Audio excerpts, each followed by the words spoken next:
Do you have any guidance around taking notes from books and lectures? Yeah, no problem.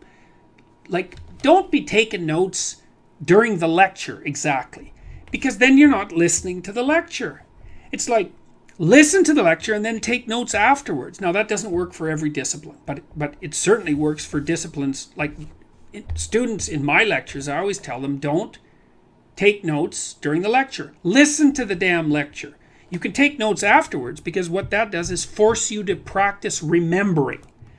And then with regards to books, it's like, read, don't highlight, don't underline. Like that, I think that's just rubbish. I think it's pseudo work.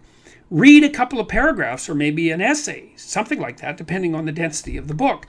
Close the book. Think about it. Write down what you're thinking. Write down what you remember. But in the context of what you're thinking about, because that instantiates it into your memory and puts it at hand. Like, people ask me, for example, how it is that I can remember all the things that I talk about extemporaneously when I'm lecturing. And the reason for that is because I've thought them through.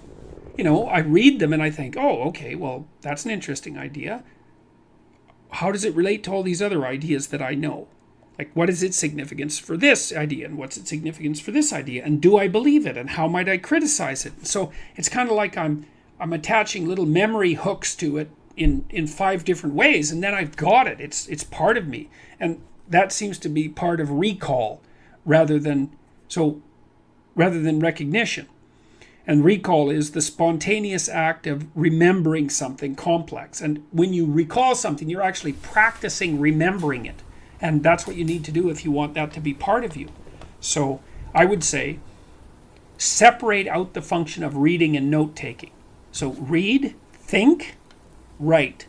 Or read, write, think. Because the last 2 things are quite similar.